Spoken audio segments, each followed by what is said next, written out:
merci à vous d'être toujours là ou de nouveau là après cette longue journée plein de concerts et de programmation. Merci surtout à Royan Orgue, à Emmanuel Pillot et aux éditions de l'Octofab de m'avoir invité non seulement pour le concert d'ouverture de ce midi, mais aussi de cette expo qui se trouve là à gauche et de cette conférence. Je trouve que c'est magnifique, la musique contemporaine, grâce à votre travail, soit tellement présente ici à Royan. J'étais à Vienne une fois et un monsieur est venu me voir après le spectacle souriant. Il m'a dit, en tant que compositeur, pour être célèbre à Vienne, il faut être mort. Et donc, merci de m'avoir invité encore vivant ici, parce que ça fait toujours plaisir d'avoir la musique contemporaine aussi dans les programmes, et pas seulement, même si c'est de la belle musique du Bach, du Mozart et du Beethoven. Voilà. Ça, c'est peut-être déjà un pont pour venir à notre sujet d'aujourd'hui, c'est de créer des liaisons en fait entre la musique, l'art et l'architecture.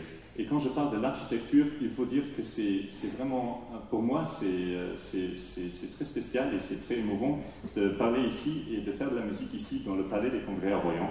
Vraiment un chef-d'œuvre architectural, je trouve, qui vient d'être restauré, si j'ai bien compris. Et c'est un bâtiment très très musical, je trouve. Une légèreté, une clarté. Donc, en même temps, avec les escaliers devant, que vous avez monté sûrement, il y a aussi quelque chose d'imposant, de presque intimidant. Et ça nous amène directement vers notre thème de ce soir. Donc, j'aimerais bien poser la question, si une architecture comme ce palais de congrès peut être musicale, est-ce qu'une musique ne peut-elle pas aussi devenir architecturale, voire même monumentale? Voilà. Il y a cette fameuse citation de Goethe, l'architecture, c'est de la musique figée. Et j'aimerais bien partir de cette citation de Goethe. Un architecte crée des espaces de vie, un compositeur crée des espaces sonores. La différence, finalement, c'est juste le médium dans lequel il est créateur. Un compositeur, en fait, c'est rien d'autre qu'un architecte sonore. Et une partition d'orchestre, en fait, ce n'est rien d'autre qu'un plan de construction d'un bâtiment musical, une coupe traversale. Vous allez voir. Ça, c'est un plan de la cité radieuse de Le Corbusier. Lui-même, d'ailleurs, un grand passionné de la musique. Et ça, c'est la première page de la symphonie numéro 31 de Mozart. Et pour vous expliquer un peu tout ce qu'on voit, l'un au-dessus de l'autre, sur une ligne verticale, se passe simultanément. Alors, dans l'architecture, de façon superposée, et dans la musique, en même temps. Par exemple, ici, on voit les lignes, et ça, c'est les murs dans le bâtiment. Et les murs dans la musique, voilà, c'est des mesures. Donc, il y a beaucoup d'aspects qu'on peut comparer dans l'architecture et la musique. Je vais continuer un peu là-dessus. Donc, les murs, c'est les mesures, l'élément structuré, ou structurant plutôt, du bâtiment. Les étages qu'on voit par ici, c'est les instruments. Voilà. Flûte, hautbois, etc. Dans la musique. Et aussi là, on peut faire une autre comparaison. Dans un bâtiment, les étages qui sont très très hauts sont en haut sur le plan et les étages très en bas, normalement, sont très en bas. Pour la musique, c'est pareil. Donc les instruments qui sont très aigus, les flûtes, etc., c'est tout en haut de la partition. Et les instruments de basse sont en bas de la partition. Après, voilà, il y a d'autres points en commun entre l'architecture et la musique. Par exemple, le maître dans l'architecture, ce qu'on voit à gauche, c'est le tempo dans la musique. Il y a aussi, pour vous donner une petite idée musicale, il y a un piano un peu, donc c'est pratique. On ne l'a pas mis juste pour ça, mais c'est bien.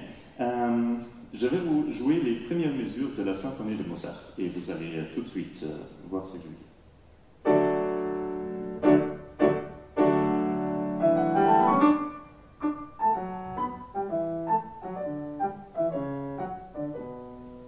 Donc là, le premier niveau, le premier étage, c'est ça.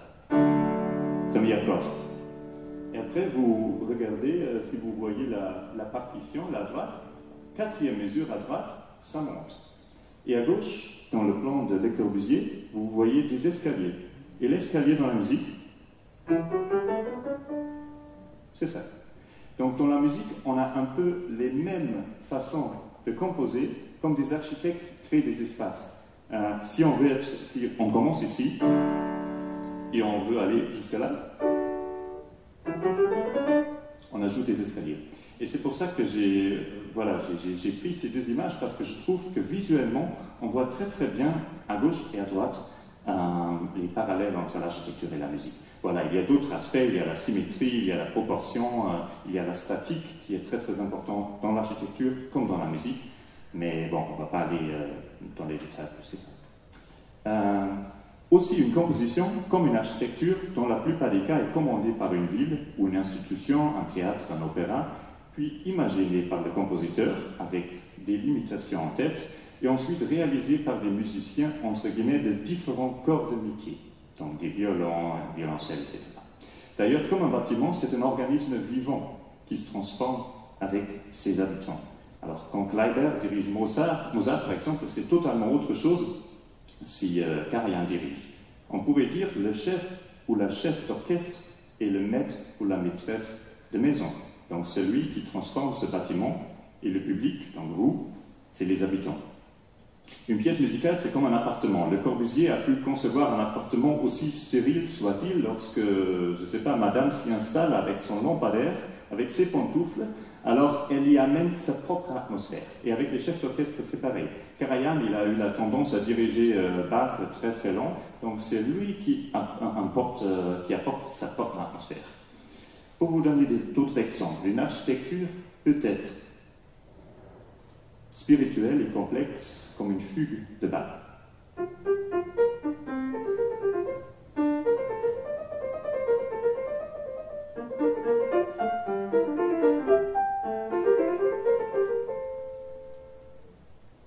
Peut-être comme la cathédrale de Cologne à gauche.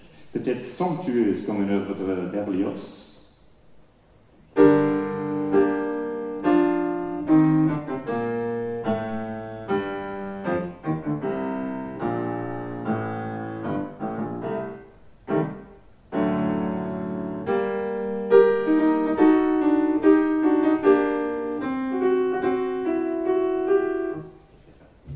Peut-être légère comme l'arabesque de Schumann. Ça, je trouve, c'est un très très bon exemple parce que regardez-moi cette belle partition. Je trouve que déjà la partition évoque une légèreté visuelle, comme ce fameux bâtiment qu'on voit à gauche, qu'on voit à droite dans l'architecture.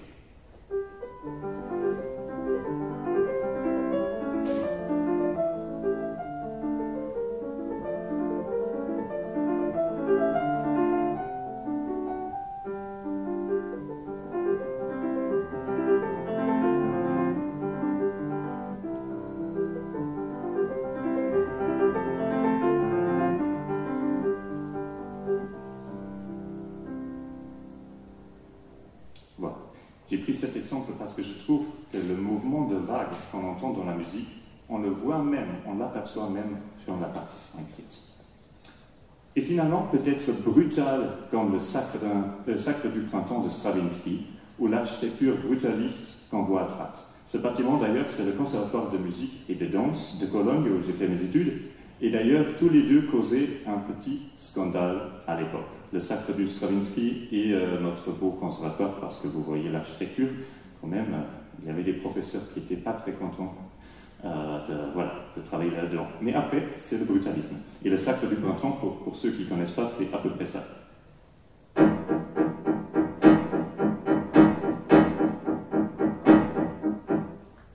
Donc c'est très rythmique, c'est très brutal en fait dans la musique.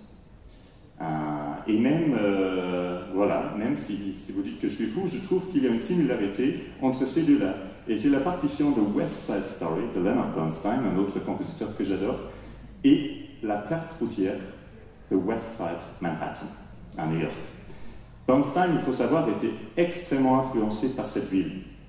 Et c'est pourquoi je pense que sa façon d'orchestrer est inspirée par ces rues. Il compose beaucoup en bloc, très carré, très dense, beaucoup de percussions et beaucoup de symétrie et répétition. Repensez à la partition de Schumann, ça évoque une légèreté. Par contre, cette partition, c'est très en bloc et c'est très symétrique. Je vais vous jouer un peu de cette pièce de Bernstein aussi.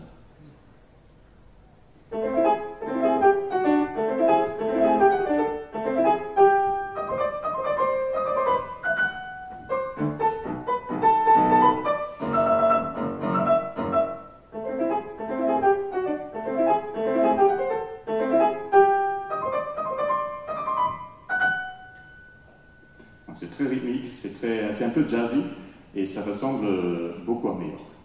Donc, on peut constater que l'aspect visuel d'une partition permet de tirer des conclusions sur sa sonorité. L'aspect visuel d'une partition peut avoir une qualité en lui-même. Si on continue brièvement sur ce chemin pour des bâtiments plus avant-garde, plus modernistes, comme le Palace des Soviets de Walter Gropius, on trouve des correspondances musicales. Par exemple, cette très belle partition de Karl-Heinz Stockhausen, un compositeur avant-garde allemand, qui s'appelle Refrain. Et sur cette partition, ce que vous voyez sur l'animation, le compositeur a carrément installé une plaque tournante, comme on les connaît sûrement tous, d'un disque de parking. Pourquoi est-ce qu'il a fait ça? Parce qu'il voulait placer des notes qui tournent sur la partition. Donc ça, c'est vraiment une partition avant-garde. Normalement, les lignes sont comme ça, et là, ça tourne. Et ça crée une sorte de canon contemporain. Un dernier exemple, ce beau dessin architectural de Friedrich Hundertwasser, visionnaire artiste et architecte autrichien, que j'ai comparé avec cette partition colorée de Stockhausen, Helikopter Streichquartett. Vous voyez les lignes colorées, sa signature dedans aussi. On voit que pour lui, la partition, c'est plus qu'un moyen de communication de sa musique, mais que la partition elle-même est en soi une œuvre d'art, en fait. Helikopter Streichquartett, d'ailleurs, c'est une composition spectaculaire pour laquelle il a posé les 4 musiciens d'un quatuor à cordes dans 4 hélicoptères. Ça, comme vous pouvez imaginer, c'est pas joué très souvent, parce que la grande plupart des festivals n'ont pas 4 hélicoptères, mais voilà, ça a été créé. Et il n'a pas seulement composé les glissandi et les cordes que les violonistes y jouent, mais aussi le vol des hélicoptères. Ça fait partie de la partition. C'est très avant-garde.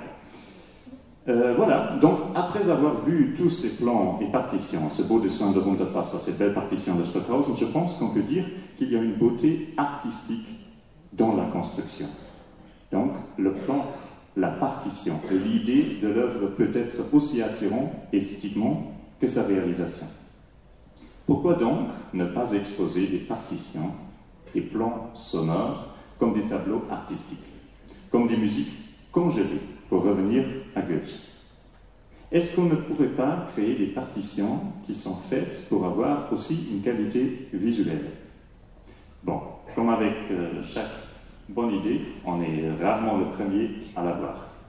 Et cela nous amène à un courant artistique qui, pour l'instant, est vraiment une niche presque inconnue, mais qui m'intéresse depuis longtemps et que j'aimerais bien vous présenter et partager avec vous, et c'est la musique visuelle, ou Augenmusik en allemand, Eye Music en anglais. Ça, c'est la chanson Belle, bonne, sage, une composition arrangée dans la forme d'un chœur du compositeur français, c'est un mouvement très français d'ailleurs, du compositeur français Baude Cordier, qui a vécu, attention, je trouve c'est remarquable, de 1380 à 1440. Donc, extrêmement tôt dans l'histoire de la musique écrite, il a créé cette première composition visuelle. Vraiment étonnant, composer une pièce de manière graphique et en plus utiliser de la couleur dans la partition. C'est deux choses qui n'ont pratiquement pas été faites après lui jusqu'à l'époque de Stockhausen, donc au XXe siècle. Voilà. Voici encore une autre pièce de Baude Cordier, un canon circulaire qui s'appelle, bon là c'est mon français ne suffit pas, mais tout par compas suis composé. Alors c'est par une boussole que j'ai été composé. Ce que je trouve incroyable, c'est que tout ce potentiel créatif n'a pratiquement pas été poursuivi pendant 500 ans. donc avec quelques exceptions que j'aimerais bien vous présenter aussi.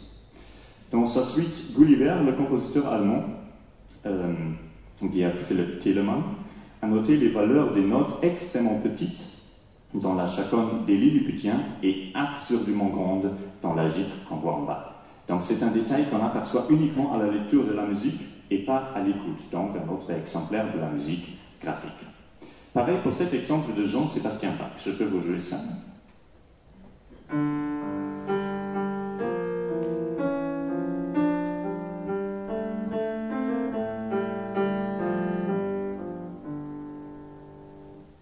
Voilà, c'est un petit choral.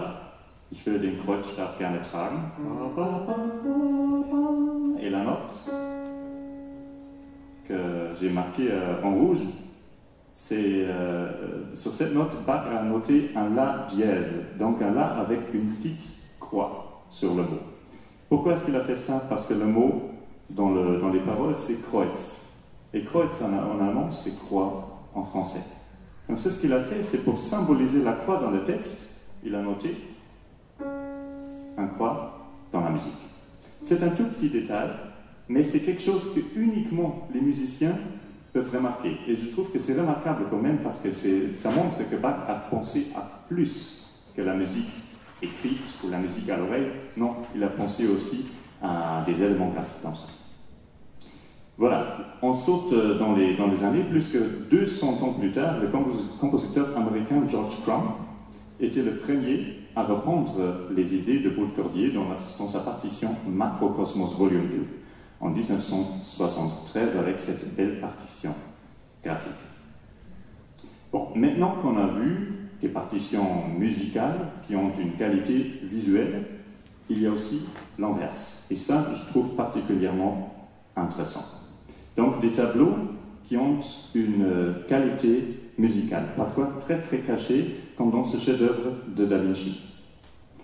Seulement, il y a quelques années, des scientifiques d'Oxford ont découvert que derrière le placement des mains et du pain dans ce tableau, il se trouve une partition cachée, un choral caché. Voilà, je vais vous montrer ça, et je peux vous jouer aussi le choral.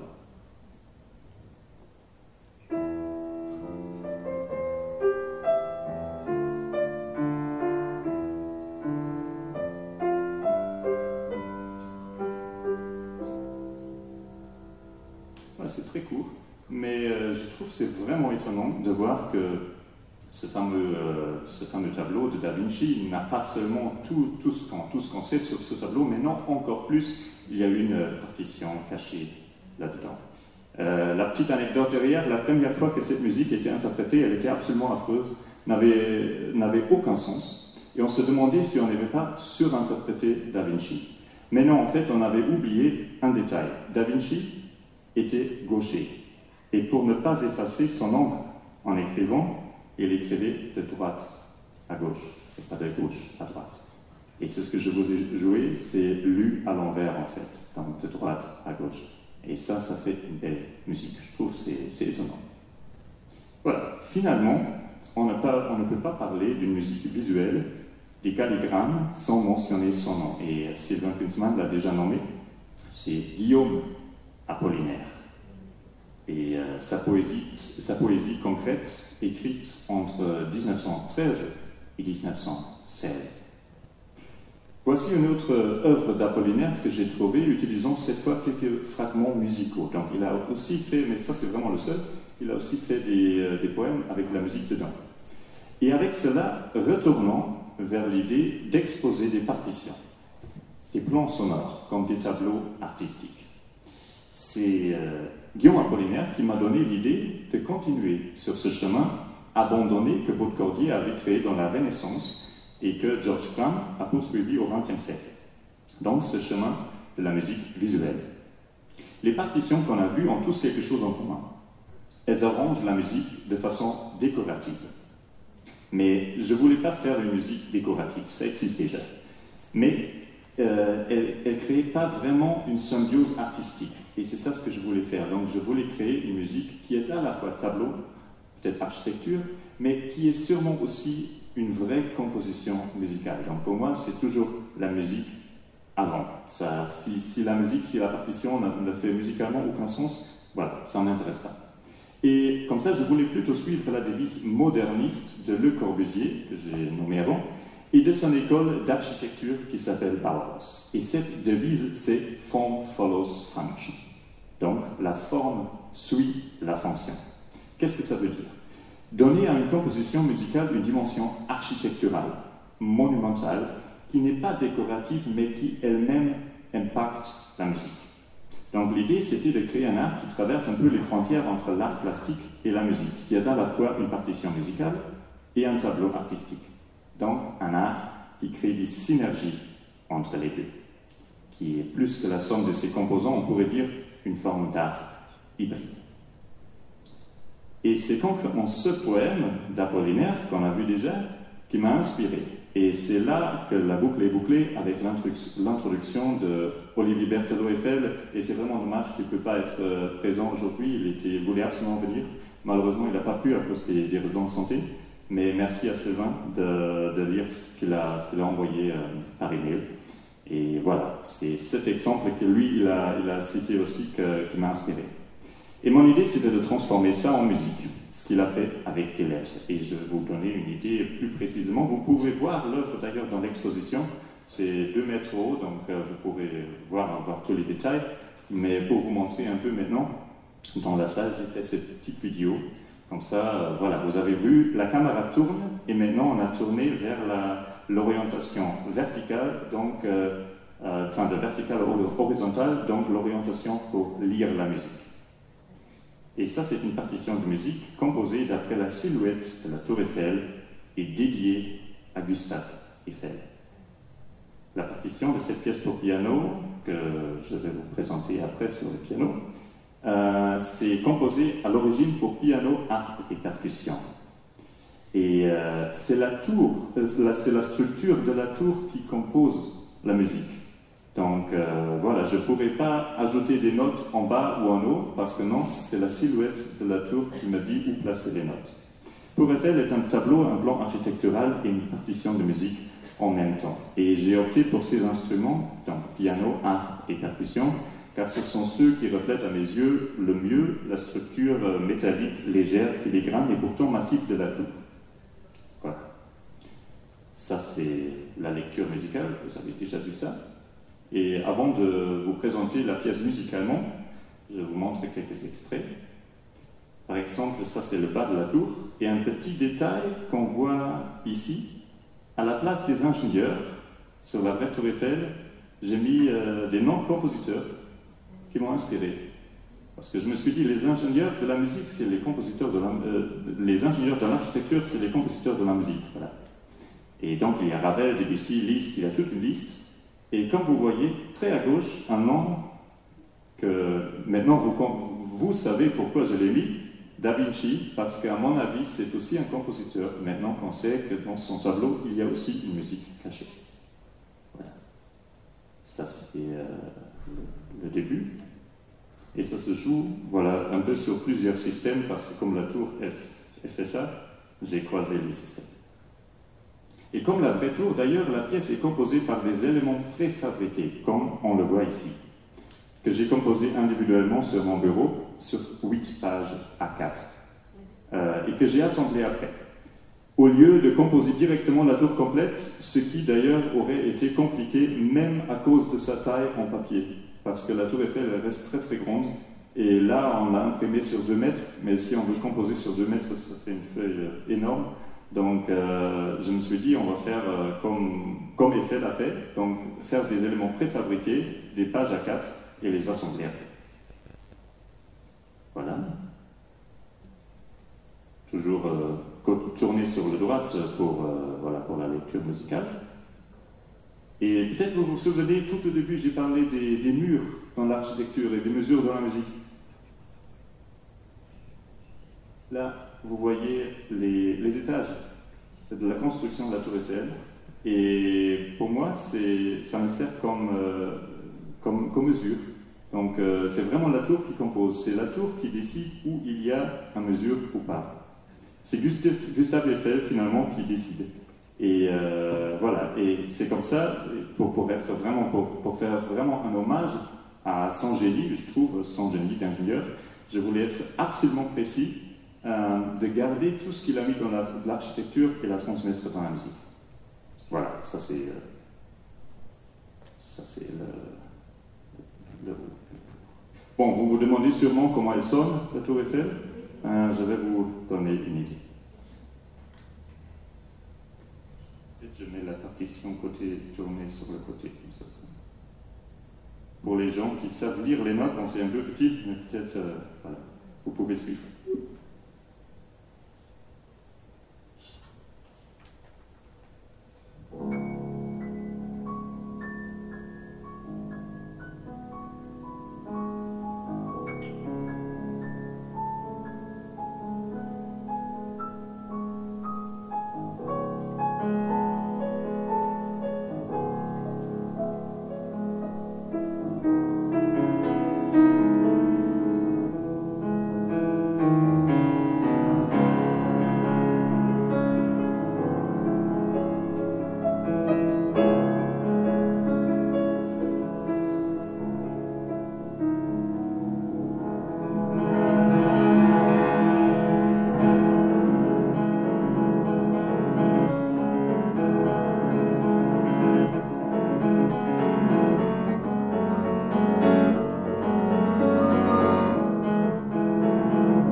Voilà, et comme vous avez sûrement remarqué, la pièce commence massif comme ça. Pourquoi? Parce qu'il y a les deux, en bas c'est comme ça, voilà. Donc on a trait à droite et trait à gauche, c'est la partition, et après ça monte. Et finalement ça fait ça. Donc la musique suit en fait la même geste. Ça, c'était pour Eiffel. Voilà, vous pourrez voir toutes ces pièces graphiques dans l'exposition à gauche. Voilà, finalement, avant de terminer, parce qu'on est presque arrivé à la fin, je ne peux pas parler de la musique, et sûrement de la musique spatiale, mais aussi de faire une comparaison entre la musique et l'architecture sans donner son nom. Yannis Xenakis. C'est ce monsieur que vous voyez ici. Né en 1922 en Roumanie et mort 2001 à Paris, c'était un compositeur, architecte et ingénieur d'origine grecque, naturalisé français. On a parlé de Le Corbusier au début, et ce midi, dans le concert d'ouverture, peut-être ceux de vous qui étaient là, vous l'avez entendu, il y avait une pièce de Olivier Messiaen. Ce qui est extraordinaire, c'est qu'en tant qu'architecte, Yannis Xenakis a travaillé dans l'atelier Le Corbusier, et qu'en tant que compositeur, il était étudiant de Olivier Messiaen. Il est en plus le premier Européen à avoir utilisé un ordinateur pour composer de la musique. Et c'est important à savoir pour cette pièce qu'il a créée, ce qui s'appelle Métastasis. C'est une œuvre orchestrale de Xenakis, la première œuvre qu'il a composée en utilisant exclusivement des procédés mathématiques. entre 1953 et 1954. Et cette œuvre, plus précisément la partition graphique de cette œuvre, c'est pour ça que j'ai appris dans ma conférence, c'était la base pour ça. La création du pavillon Philips de l'exposition universelle de Bruxelles de 1958, à laquelle il a contribué au sein de l'atelier de Le Corbusier. Et donc, cette fois-ci, ce n'est pas une architecture qui a été transformée en musique, comme moi j'avais fait avec Tour Eiffel par contre, mais dans ce cas-là, c'est une partition de musique qui a carrément été transformée en architecture. Et ça, c'est un des rares exemples où ça s'était fait, parce que bien sûr, ça demande déjà quelqu'un qui sait faire l'architecture et la musique, et aussi un bureau qui sait le réaliser. La petite histoire derrière, c'était ça. Lorsque Le Corbusier reçoit une commande pour l'exposition universelle, il n'a pas d'idée. Ça peut arriver. Il confie le projet à son assistant. Et son assistant, à l'époque, c'était Yannis Xenakis. Et celui-ci décide alors de se fonder sur les mêmes principes de construction que dans sa composition Métastasis, pour concevoir les courbes du pavillon Philips. Et ce qui est génial, je trouve, parlant de la symbiose entre musique et architecture, c'est que non seulement une partition musicale est à la base de cette construction, mais dans le bâtiment, à Bruxelles, des haut-parleurs diffusaient la musique d'Xenakis qui va avec, donc la composition d'Xenakis, le compositeur. Et comme c'est une musique très avant-garde, je ne peux malheureusement pas vous la présenter au piano, mais je vous ai amené un petit audio.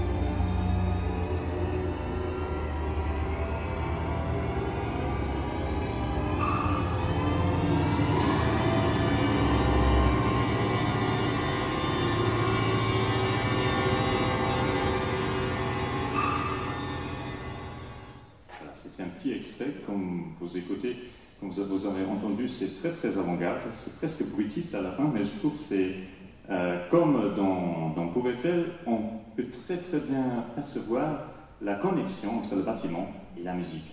Et par exemple, les lignes sur le toit qu'on voit sur le bâtiment, on reconnaît, on aperçoit ces lignes, ces mélodies, ces glissandis dans la musique.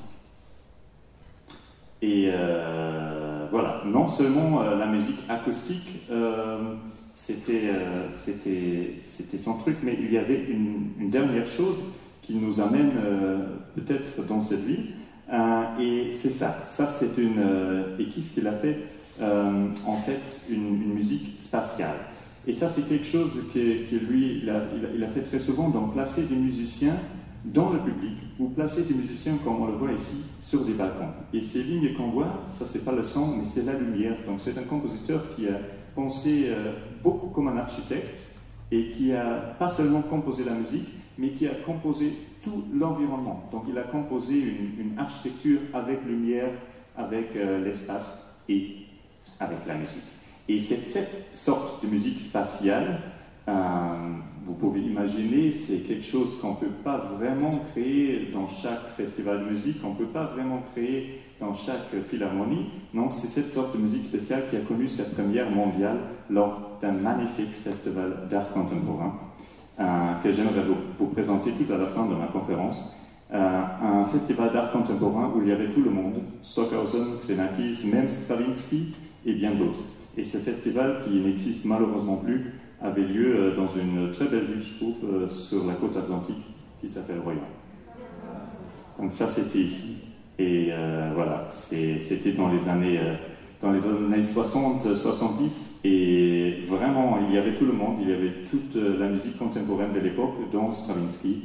Un festival peut-être qui connaîtra un jour une renaissance, enfin, c'est en jamais. En tout cas, je suis d'autant plus heureux d'avoir été invité à donner cette conférence dans cette belle ville, à exposer mes partitions graphiques ici, au Palais des Congrès, et d'écrire spécialement pour l'occasion une partition graphique que ceux et celles d'entre vous qui étaient ici pour le concert d'ouverture, vous l'avez déjà entendu, pour orgue et violon. Une partition graphique qui est inspirée par un bâtiment que vous connaissez tous, par la cathédrale Notre-Dame d'Orléans. Et c'est cette partition graphique qui se trouve en tête de l'exposition. Et avec ça, je vous dis une bonne soirée et merci beaucoup.